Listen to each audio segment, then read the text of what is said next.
Praise the lord. ప్రభు అయిన యేసుక్రీస్తు నామంన మీ అందరికీ శుభములు తెలియపరుస్తా ఉన్నాను. ఈ యొక్క వాగ్దానాలచే మీరు ఆదరింపబడినట్లయితే తప్పకుండా ఇతరులకు షేర్ చేయడానికి ప్రయత్నించండి. దేవుని సన్నిధి మన జీవితంలో ఉన్న గొప్ప ఆశీర్వాదం. పరిస్థితులు మారవచ్చు, మనుష్యులు విడిచిపెట్టవచ్చు, మీ బలము తగ్గిపోవచ్చు, కానీ దేవుడు తన ప్రజలను ఎన్నడూ కూడా విడిచిపెట్టడు. ఆయన మన మధ్యనేనున్నాడు. ఈ వచనము దేవుడు దూరంగా ఉన్న దేవుడు కాదని, తన పిల్లలతో కలిసి నడిచే తండ్రి అని గుర్తు చేస్తుంది. కనుక భయం వచ్చినప్పుడు ఆయన ధైర్యాన్ని ఇస్తాడు. కన్నీళ్ళు వచ్చినప్పుడు ఆయన మనందరినీ కూడా ఓదార్పునిస్తాడు. బలహీనతలో ఆయన బలమవుతాడు.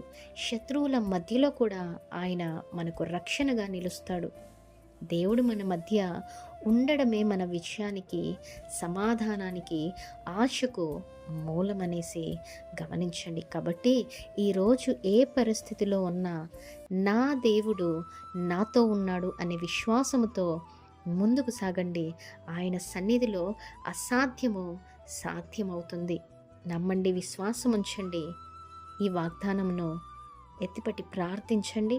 మీ అందరి జీవితంలో ఈ వాగ్దానమును నెరవేర్చబడునుగాక. Amen. Praise the Lord. Have a great day.